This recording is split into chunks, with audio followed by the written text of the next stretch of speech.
This was only 2 years ago. In our town, there was this one house that had been abandoned for I think about 2 decades. It was an older place, nestled away in the trees, and after nobody would buy it, everyone just forgot about it. It slowly got covered up by the woods and left to rot. I was always interested in these types of places and loved to explore them. And one random afternoon I had off work, that's exactly what I did. I walked there with a small backpack and a flashlight. Usually I'd go with friends, but this house was so close by and seemed less significant than other places we'd been to, so I didn't bother. The driveway going into the woods was almost completely gone. Grass had grown over the gravel. I marched my way through it, eventually taking my flashlight out so I could see better. The house was deeper into the woods than I'd remembered. I felt like I walked for 5 or 6 minutes before getting there. It was an old wooden home, built before garages were even a thing. I guess it kind of looked like a large 2-story cabin. I walked up to one of the front windows, which was broken, and leaned my head through it. I listened to the inside for 30 seconds to make sure I was alone. Then, after hearing nothing, I went to the front door. The door was unlocked and already slightly cracked open, so I just pushed it wide open and walked in. The inside was decaying all around. Disturbingly, there was still stuff in here from whoever owned it all those years ago. The living room had an old sofa, all torn up and dusty, and there were several picture frames that had fallen off the walls and shattered. I walked through the first floor, looking at all the left behind things, curious about what I'd find out about this place. The floor was small though. After just a minute or two, I went upstairs to the second floor. The stairs were creaky and shaky. I'm surprised they hadn't caved in already. The second floor had a hallway with 2 rooms. One of the doors was open and the other was closed. I looked into the open one. The room was empty, which was strikingly different from downstairs. I stepped in and moved my flashlight all around, but was interrupted when I heard a thud below me. My heart immediately started racing.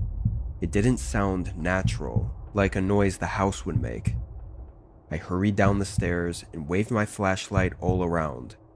The house was so quiet now, and I didn't see anything moving that could have made the sound. Having that bad gut feeling though, I told myself I should just leave. Usually with my friends I explore with, we always say at the first sign of anything sketchy, we leave.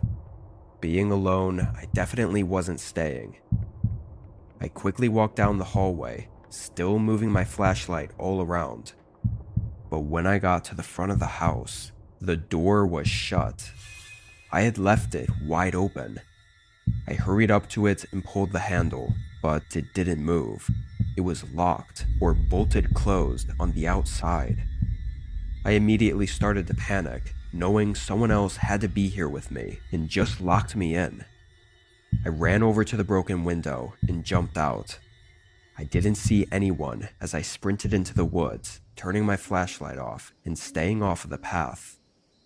My heart was still racing as I walked between the trees, but then a light came from ahead. I was confused and moved behind a tree. It was a red and blue light flickering at the end of the driveway. There were 2 cop cars cutting through the thick grass and driving toward the abandoned house. They passed by me, rushing to the front of the home as I remained hidden. Something in me knew that they weren't there for me. I watched for a minute, then ran out of the woods and back home. I don't know who else was there, or why the police were rushing toward the house. I tried to find out more information on it in the coming weeks, but never found anything released to the public. Whatever was going on in there, or whoever was in there, must have been pretty bad. I'm lucky to be here right now.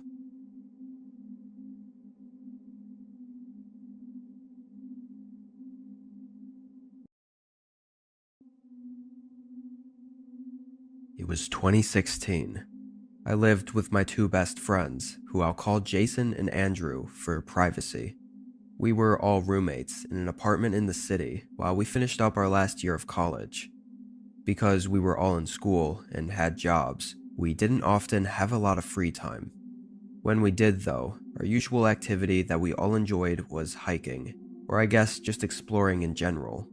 Sometimes we'd go on trails, or just drive to a random town we hadn't been to before and walk around.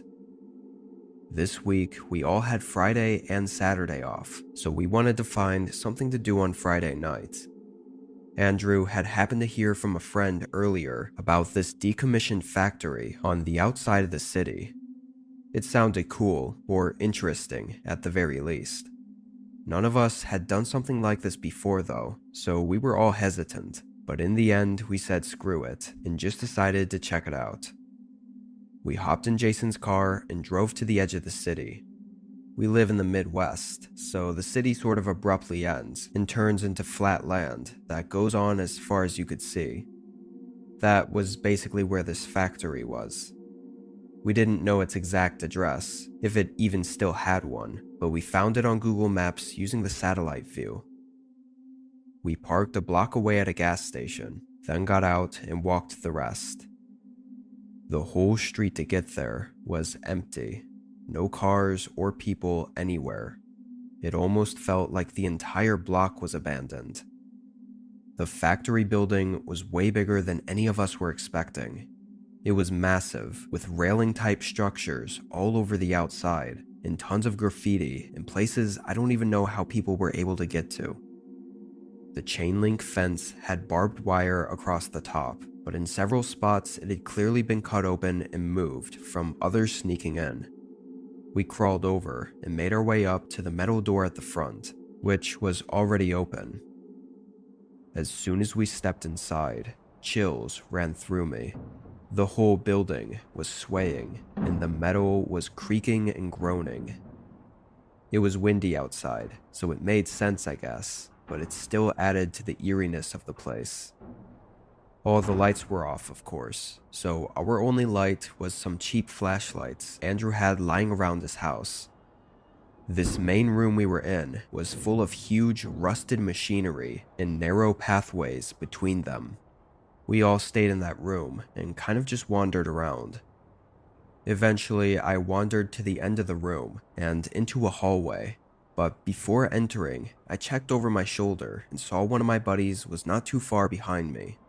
I couldn't tell whether it was Andrew or Jason because they were in the dark by one of the machines, but I figured they saw me, so I was good to keep going without risking splitting up and getting lost. I started walking down, making it to another metal door and going through it. Just as I was walking into the next room and the door started closing, I heard footsteps coming down the hallway from the end I had just come from. Thinking it was Andrew and Jason, I kept walking and shined my light around the room. There were more machines, like a conveyor belt type thing, in the middle of the space.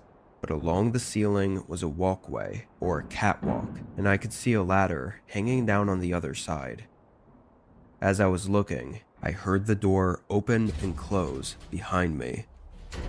I called out my friends' names and turned around to tell them what I saw, but when my light hit the door, they weren't there.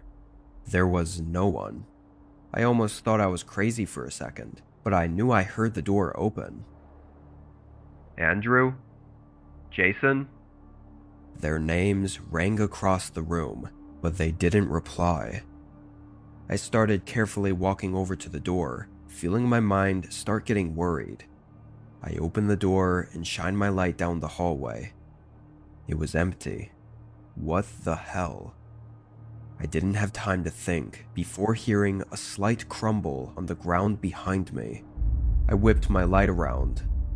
Standing maybe 6 or 7 feet from me was some deranged-looking man. He had long hair and a messy beard and these strange, glazed-over eyes.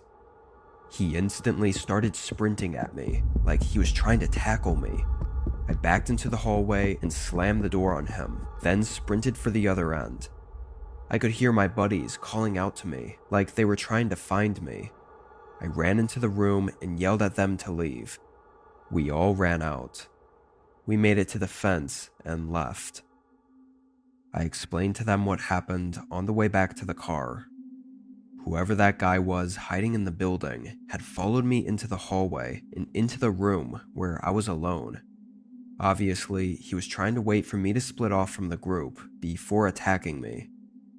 What he really would have done, I'm lucky to have not found out. Since then, we haven't tried anything like that again.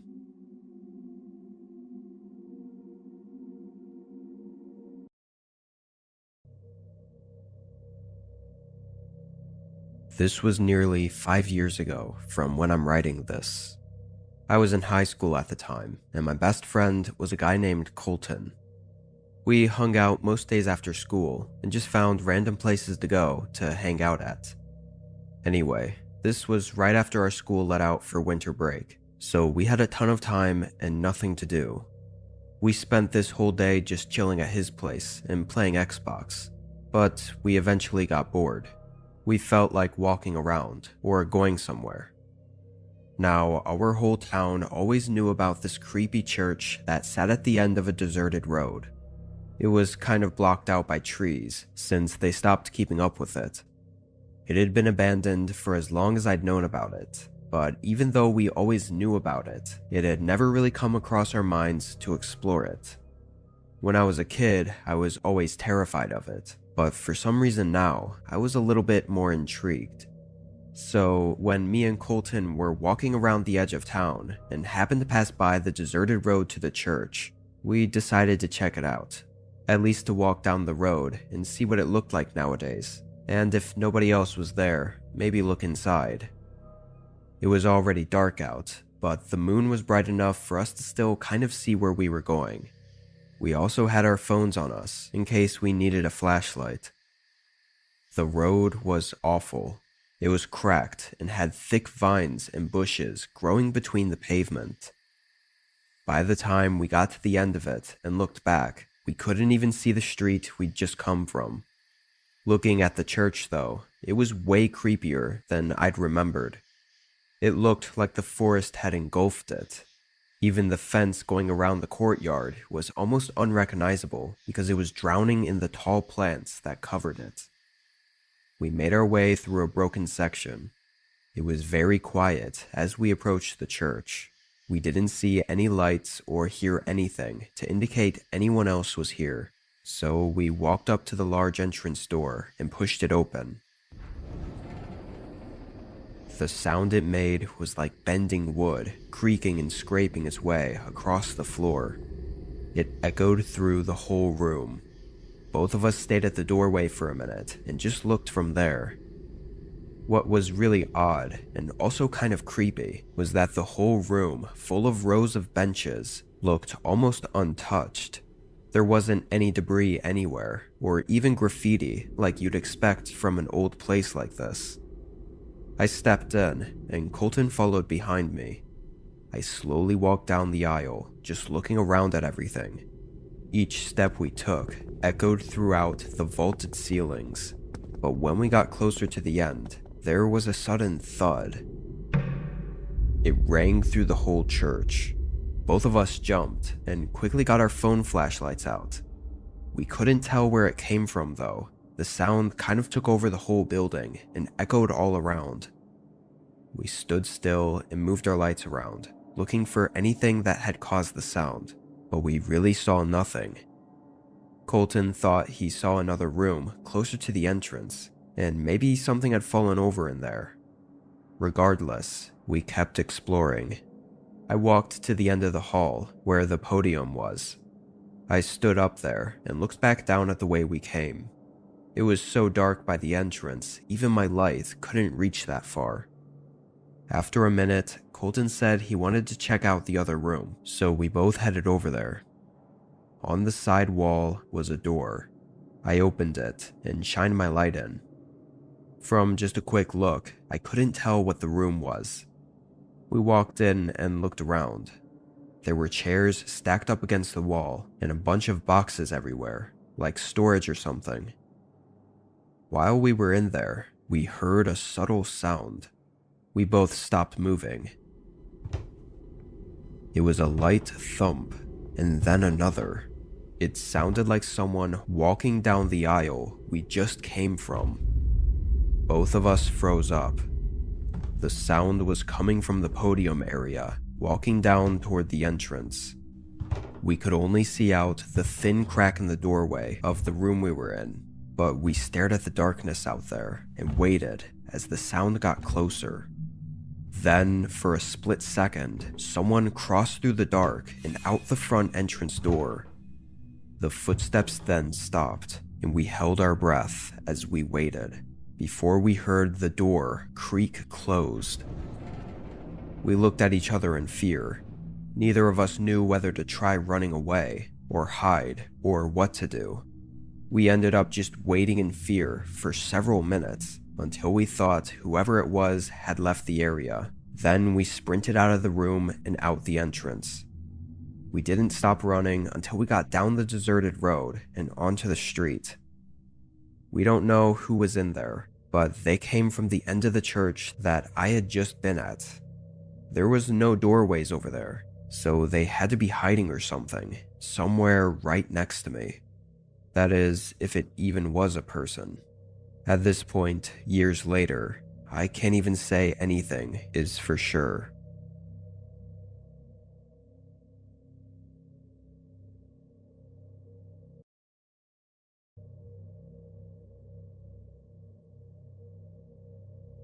Last winter, I moved to a new home in a new town.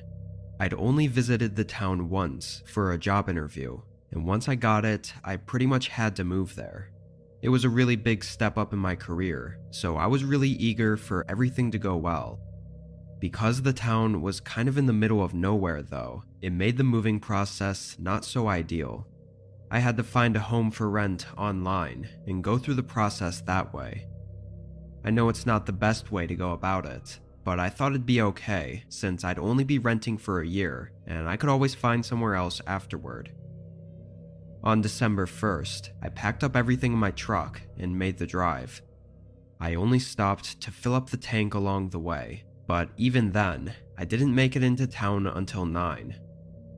Like I said, I had been here before when I did the job interview, but I'd never seen the town at night before. It was kind of eerie, as the streetlights were very dim and most of the stores were closed, so all the lights were out. I wasn't used to these smaller towns, so this was very different to me. There wasn't anyone driving around either. It almost felt like I was driving through a ghost town. Another 5 minutes later, I pulled into the neighborhood and up to my new house. It was very small and was in a row next to other similar houses. I parked on the driveway and got my air mattress out, then headed inside. I had sold basically everything before the move, planning to buy new stuff once I got here, so I knew I'd be stuck with an empty home for a while. Inside, though, the place was about what I expected. It was old and outdated. The wooden floorboards creaked with every step, and the house had a musty smell to it. The layout was simple, though. It was one floor with a kitchen and living room, and one long hallway leading to the 2 bedrooms.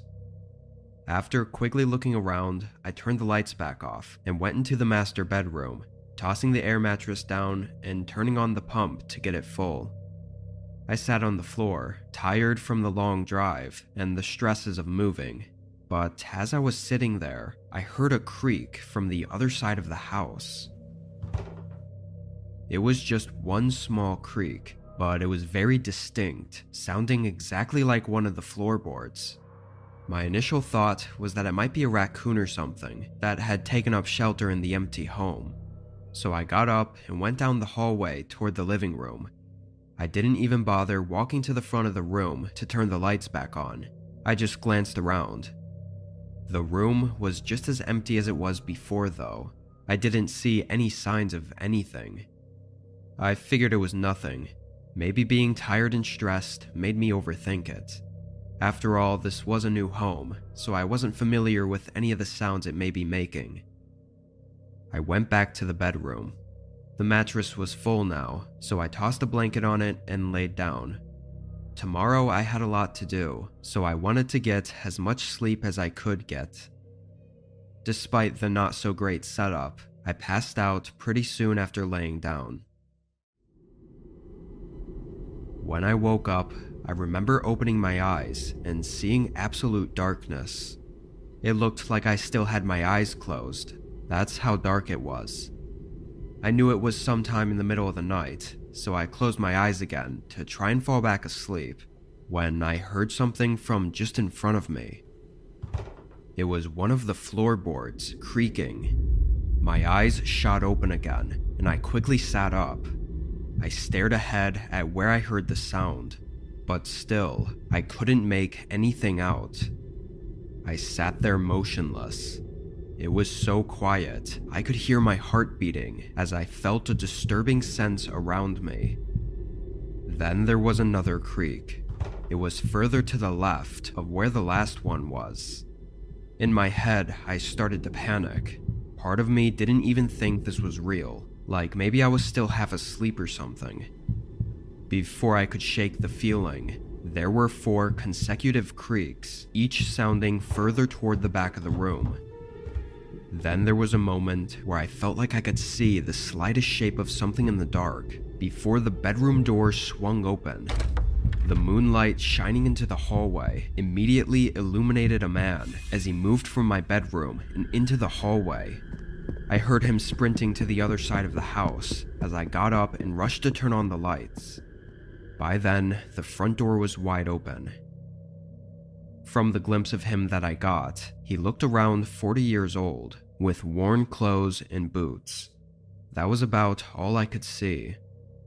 I got my phone and keys, then got in my truck and drove away as I called the local police station. From everything I told them, they seemed to think that it was someone living in the house while it was unoccupied, but there's really no way to know for sure what was going on. If that was someone living in the home, it doesn't really explain what they were doing in my room, creeping around while I was asleep. Whatever the case, thankfully the owner let me break the lease and move to a different home. Had I not woken up that night, I don't know what would have happened.